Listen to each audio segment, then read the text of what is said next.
और पुतिन ने कीव पर हमला करके नाटो से भी प्रतिशोध लिया है। कीव अमेरिकी खुफिया एजेंसी CIA के सेंटर पर हमला किया है। कीव के एक आलीशान होटल में CIA ने अपना सेंटर बना रखा था। कीव में नाटो के कई ठिकानों पर प्रहार हुआ है। रूस के हमले में नाटो के कई ठिकाने नष्ट हो गए हैं। कीव में ताबड़तोड़ प्रहार से बिजली गुल है और हथियार कारखाने को बिजली नहीं मिल रही है, जिसकी वजह से हथियार प्रोडक्शन भी बंद है। पावर स्टेशन क्षतिग्रस्त होने की वजह से फैक्ट्री को बिजली नहीं मिल रही है। सैन्य बेस पर भी अंधेरा छाया हुआ है। कारखानों में जो ड्रोन आधे ही बने थे, उनका बड़ा भंडार जमा है।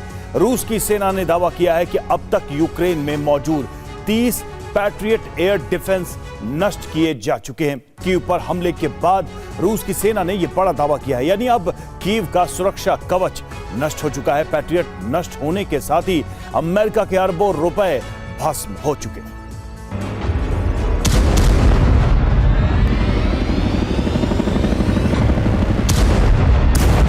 UEN Jaipur is a perfect target for prospective students aspiring for good jobs, good education with future-ready skills.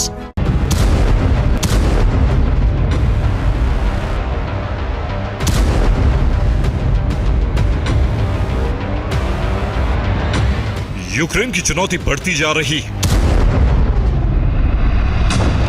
Ukraine को किसी तरह अपने इलाकों को कब्जे से बचाना है, लेकिन यूक्रेन ना तो अपना बचाव कर पा रहा है और ना ही रूसी सैनिकों को रोक पाने में कामयाब हो रहा है।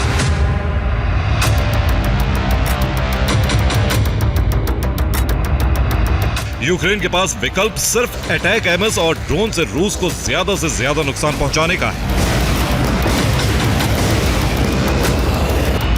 लेकिन रूस के लिए ज्यादा अहम अपने इलाकों को बचाना है।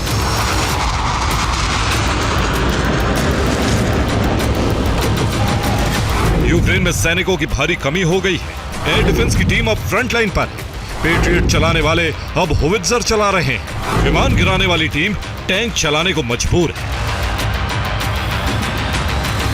यूक्रेन के कई ऐसे सैनिक हैं जिन्हें नाटो देशों में ट्रेनिंग मिली थी।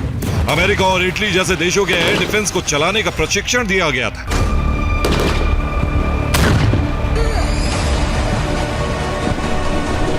लेकिन एक तो एयर डिफेंस खाली है और सैनिकों की कमी है, इसलिए यूक्रेन ने ऐसे ट्रेंड सैनिकों को भी फ्रंट लाइन पर भेज दिया है।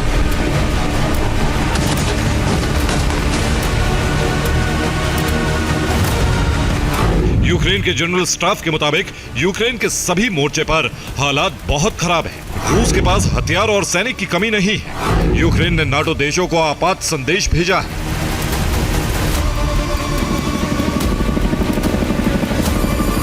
कुर्स्क में भी यूक्रेन अब लगातार नुकसान उठा रहा है। डोनेस्क में भी यूक्रेनी सेना रूसी फौज के आगे बेहद कमजोर साबित हो रही है।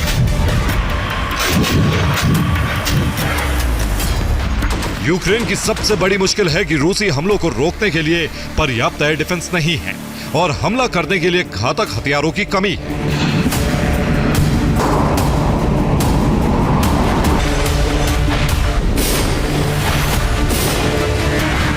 जिन मोर्चों पर इस वक्त रूसी फौज पर भारी हमला होना चाहिए, वहां सैनिकों की कमी की वजह से बेहद कमजोर प्रहार हो रहा है।